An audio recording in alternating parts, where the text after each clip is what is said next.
Hi hello friends, welcome back to our channel Sajakko. எல்லோரும் எப்படி இருக்கீங்க? நல்லா இருக்கீங்களா?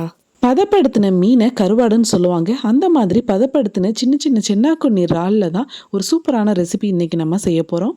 இந்த ரெசிபியுடைய பேரை சம்மந்தி துவையல் அல்லது சம்பல்னு சொல்லுவாங்க. ஃபர்ஸ்ட் ஆஃப் ஆல் ட்ரை ப்ரான்ஸை எண்ணெய் எதுவுமே ஆட் பண்ணாமல் வெறும் சட்டியில் நல்லா வறுத்து எடுத்துக்கோங்க. நம்ம காரத்துக்கு தேவையான அளவு 1 அல்லது 2 வரமிளகாயை சுட்டி எடுத்துக்கலாம். ரொம்ப கருக வச்சிடாமல் லைட்டாக சுட்டு எடுத்துக்கோங்க. மிக்ஸி ஜாரில் கொஞ்சமாக துருவிய தேங்காய் எடுத்துக்கோங்க. அது கூடவே நம்ம சுட்டு வச்ச காஞ்ச மிளகாயும் ஆட் பண்ணிக்கலாம். இந்த சம்மந்தி ரெசிபிக்கு சின்ன வெங்காயம் போட்டால் ரொம்பவே நல்லாயிருக்கும். பட் என்கிட்ட சின்ன வெங்காயம் இல்லாதனால ஒரே ஒரு பெரிய வெங்காயத்தை மட்டும் கட் பண்ணி ஆட் பண்ணிக்கிட்டேன்.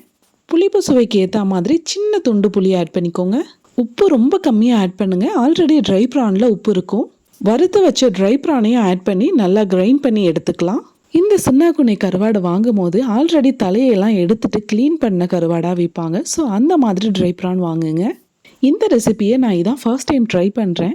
சாம்பார் ரசம் கூட சைட் டிஷ்ஷாக வச்சு சாப்பிட்றதுக்கு ரொம்பவே நல்லாயிருக்கும். நீங்களும் இந்த ரெசிபியை கண்டிப்பாக ஒன்ஸ் ட்ரை பண்ணி பாருங்கள். சாப்பிட்டு பார்த்துட்டு எப்படி இருக்குங்கிறதையும் மறக்காமல் கமெண்ட் செக்ஷனில் மென்ஷன் பண்ணிவிடுங்க. ரெகுலராக மாசி சம்பல் தான் நான் செய்வேன். இது புது விதமாக இறால் சம்பல் டிஃப்ரெண்ட்டாக இருந்தது. இதை மேங்களூரியன் ஸ்பெஷல் ட்ரை ஷ்ரிம்ப் சட்னின்னு சொல்லுவாங்க. I hope you all like my video. நம்ம சேனலுக்கு உங்கள் சப்போர்ட்டை தொடர்ந்து கொடுத்துட்டே இருங்க. நெக்ஸ்ட்டு டிஃப்ரெண்ட்டான ஒரு புது ரெசிபியோட மீண்டும் உங்களை இந்த சேனலில் சந்திக்கிறேன். Until then bye from சஜாக்கோ.